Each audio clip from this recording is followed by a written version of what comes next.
What is up? This is Dylan back again with the Average Toy Collector.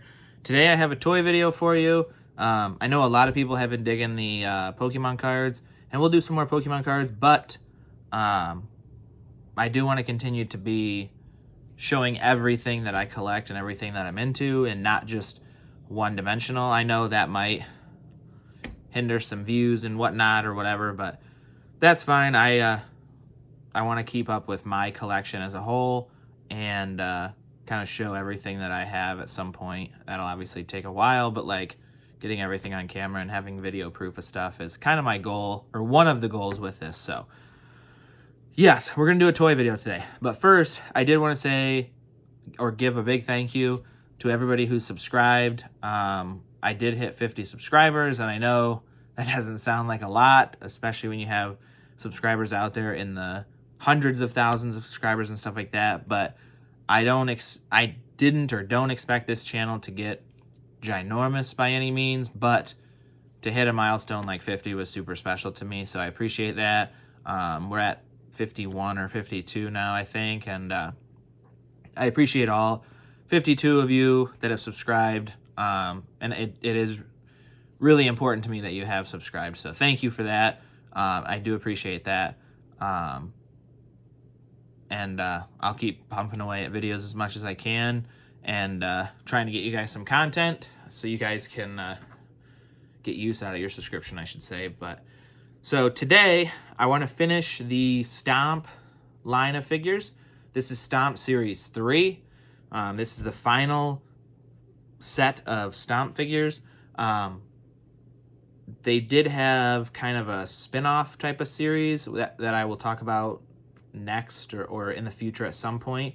But this is the official end of the Stomp series. Now, for this series, kind of everything I said about Series 2, about not liking it because it was kind of out there, kind of goofy, what have you.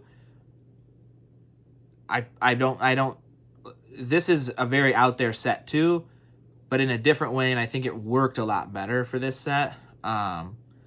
So it's kind of unfortunate that this ended. I almost wish they would have been able to do more of the set like these ones, and or like Series 1, just take out Series 2 and have like Series 1 and Series 3, and then see if the line keeps going from there. But this one, they did another different spin on the Stomp series, and this time they went to space. So now we have wrestlers in space fighting terrorists, if you will, and this was awesome, in my opinion. Or at least now looking back, they were awesome. I only had a couple of these, I believe, as a kid. I think maybe I had one or two, if that. But seeing them now as an adult, these are awesome. Super, super cool. This is Mark Merrill. We'll start with him. The detail on this gear is insane, especially for 98. Like, this is nuts. I get that there's no articulation in this gear, but like, look at all the detail. You got different color paint. You got the black paint, the silver paint. Like I said, you got the blue and the red detail, like down into the legs. They went all out for this set for sure. I can't imagine that this set was a big moneymaker for Jakks, because again, at the time, these figures were selling for $9.99 maybe. I don't even know exactly, but I'm sure it was around that $9.99 price point. They all come with helmets. I keep the helmets off of them to display them. That's why he was holding it kind of in his claw there. That way you can see who the wrestler is, you know who he is, that kind of thing. But they all do come with helmets.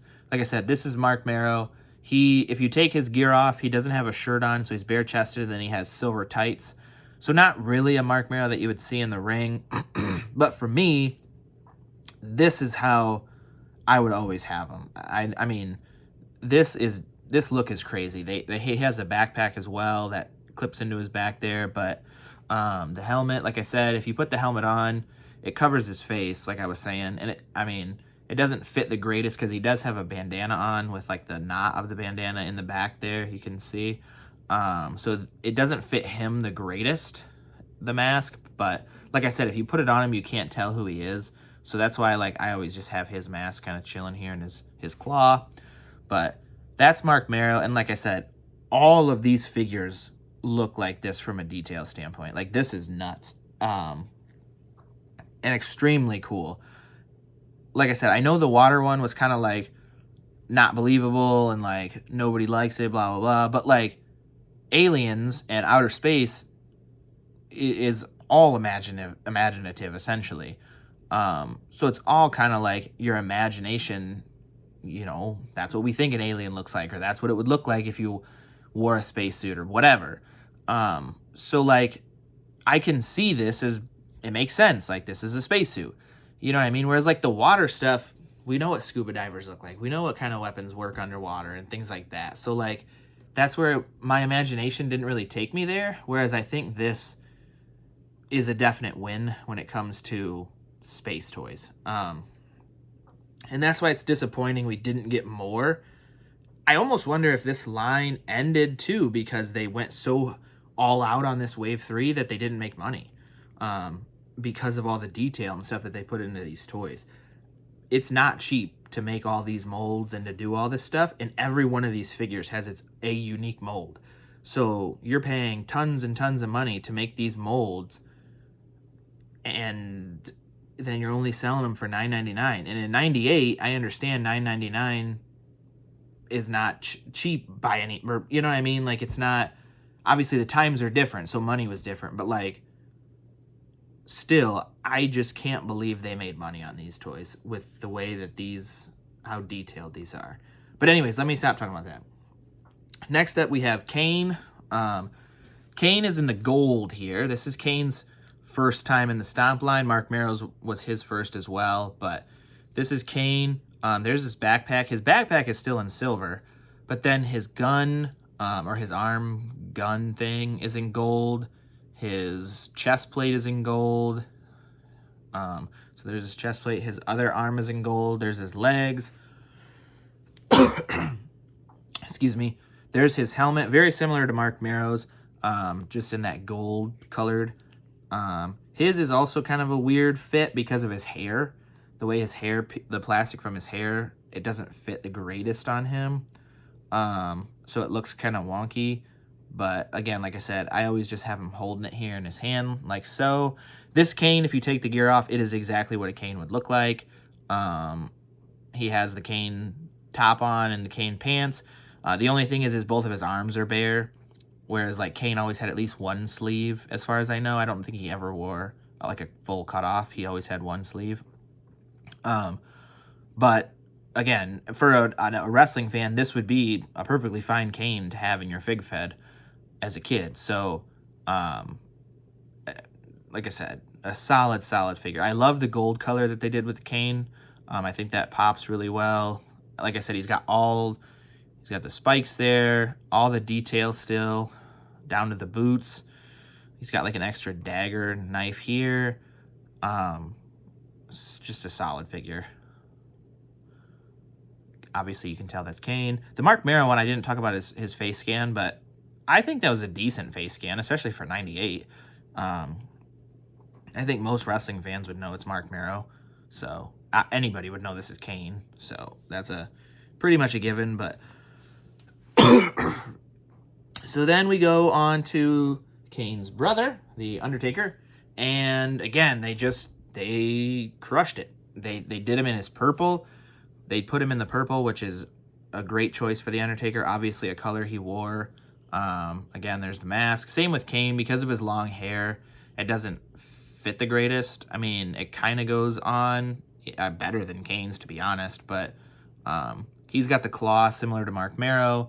There's his gloved hand, all in the purple. His backpack is still in silver, and then he's got the purple boots. His gear underneath is like a purple t-shirt with the like triangle cutouts in his sleeve like he always used to have, and then he has purple pants. So he never actually wore gear like this where it was all purple. He wore gear where like the highlights or the details were purple, so like the trim on his gloves were purple, things like that. But again, very, very close. A wrestling fan playing with this could totally imagine this being the Undertaker. I mean, the purple is very close to a black color. Like, I would totally pass this as a perfectly fine Undertaker to have in your fig fed from a normal looking Undertaker if you just had this one.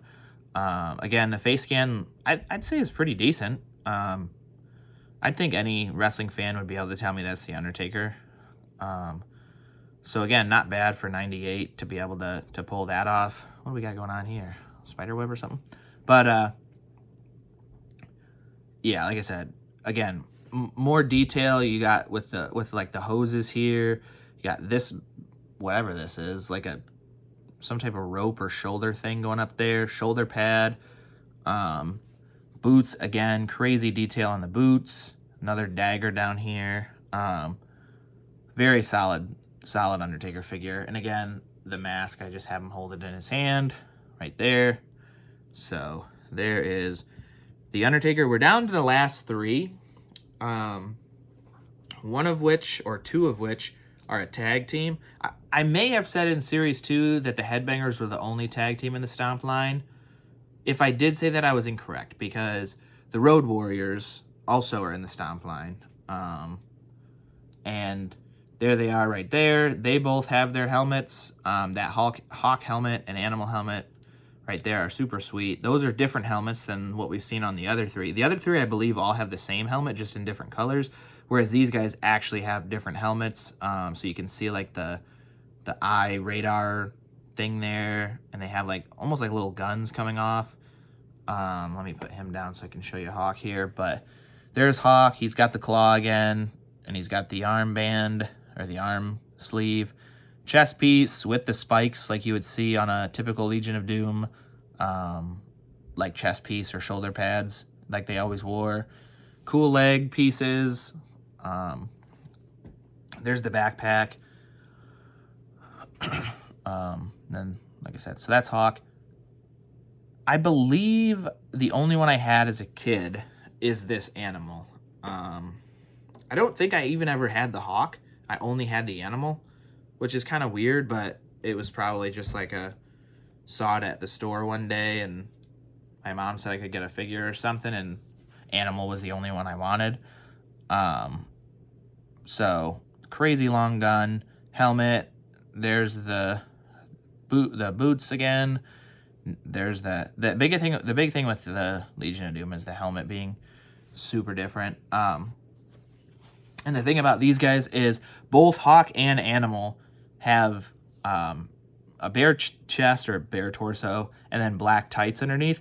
So exactly what they were wearing during the LOD 2000 run when they came back in '98 at WrestleMania. They came back in like the biker shorts, I think, maybe at that point. But they definitely wore tights similar to this in that era somewhere. So again, perfectly fine. I never had him as a kid. I never had him wear this space gear when I played with him, and I didn't have Hawk anyway. So like, I rarely did much with this Animal after I got him because I didn't have the Hawk that matched. So whatever. I mean, I had him as a kid. It's cool to say that I had him, but I never really did much with him other than have him as like Royal Rumble fodder. Like, oh, here's number 15, and throw him out in a little bit, whatever. So just an extra guy for the fig fed. But that is Hawk and Animal. That's Legion of Doom. So that is the second tag team of the Stomp. Those are the only two official tag teams in the Headbangers and the Road Warriors. However, obviously you have the Brothers of Destruction, so you could do Kane and Undertaker as a tag team if you wanted. So you have some options there. I never really did Kane and Undertaker as a tag team when I was playing in my Fig Fed, but it's definitely doable for you. And if you wanted to have a third tag team from the Stomp set, you could do that. But we're down to the last one. And unfortunately, this one is probably the worst one of this series, just simply due to like how they made her. This is Sable. So I'm sure most people that were around in like the late 90s have a good idea as to who Sable is. Even if they weren't big wrestling fans, she was pretty popular. Yeah, did all kinds of stuff. But she comes with the whip. Then she has the chest piece here that covers her boobies. And she has 2 different boots, the one that goes all the way up her leg, and then just the short one here. So this figure is basically like just a throw in here. It almost feels like this was a way to try to bring back to make money on this set. This was a figure they made in a different line. I can't even remember what line.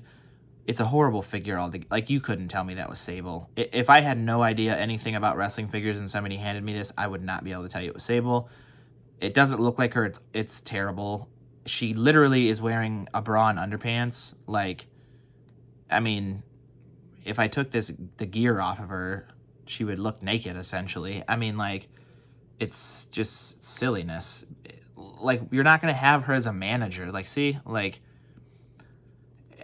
I understand it was the Attitude Era, so they were trying to appeal to a certain demographic, but, like, this is a children's toy, and, like, I don't know that my mom would have bought this for me as a kid, just by the way she's dressed, you know what I mean? Like, it seems odd, I guess, to make this for children, so there's that. She doesn't stand well at all. It's super hard to get her to stand. So like when you're trying to line these up on a shelf, she falls over constantly. She's oddly proportioned with her weight, like because of her chest and like them making them so ginormous. She's heavy at the top, and then she has one boot that's smaller than the other, so that makes her legs uneven. And then the whip, obviously, I have her hand all the way up to try to help with that balance, to give her some more weight. Like I said, just a disappointing figure here. I don't know that Jax ever really got Sable right. If I'm not, I'm sure they did, I guess, at some point, because they had the line for so long. I can't think of one. Excuse me, sorry. I can't think of one off the top of my head, but that was a huge disappointment. Going from Series 2, where China, the first female on the line, was probably the best figure in that series, to Series 3, where she's the worst figure in this series. In my opinion, The Undertaker is probably my favorite one. Just huge Undertaker fan. I really like the purple. I never had that one as a kid, so it's a little more special there. Just to have it now and kind of, you know, I finally got him kind of thing. And one other side note, this is the first line that Stone Cold is not in. So Stone Cold was in both Series 1 and Series 2. They omitted him from Series 3, which at the time was surprising because, like, probably 98% of the wrestling figure series that were coming out by Jax at that point had Stone Cold in it. Just to collect Stone Cold figures from Jax, you're looking at 100 plus, if not 200 plus. So to have a line or a series of figures without Stone Cold Steve Austin at that point was wild. And then also you don't have The Rock in here, so you're really counting on The Undertaker as your big hitter in this line. And he succeeded. I mean, he did well as an awesome figure. But from a name standpoint, he's your biggest name. I would say Kane and the Road Warriors are up there, but The Undertaker really carried this set. So I'm surprised that they went that route as well, omitting Stone Cold, because they didn't really ever. But yeah, that would be Series 3. If you haven't figured it out by now, Series 1 is my favorite. It is the best line of all time It's the best Stomp line, or Stomp series of all time. There was only 3, so there's not a ton of competition. Series 3 takes the number 2 spot, just because I love the imaginatory gear from the space stuff. And then Series 2 would be my least favorite. I do not like those figures really at all. So it's unfortunate there, but it is also unfortunate that the Stomp series ended. I really did like this concept, and I think now, looking back as an adult, it could have done well if done properly and if handled a little bit better. But unfortunately, it did not, and we only got 3 series. There is another set of figures we will talk about very soon. I'm still trying to complete that set, so once I do complete it and have it 100% complete is when I'll make the video and show you guys. hopefully it won't take me too long, but I am on the hunt for some of those figures still. Once I acquire them all, there will be a video going over them and explaining them just like I did here. But other than that, what do you guys think of the Stomp line? Did you guys have any as kids? Kind of what's your ranking from series 1, 2, and 3? And yeah, I will be back in the next one. And let me see, what do we got planned here? I don't know. I don't have anything in the pipeline at the moment, per se. Anything that I have, like, physically in hand. But I'm sure I'll come up with something in the next couple days, and we'll get another video up. But until then, I am Dylan, and I will see you in the next one.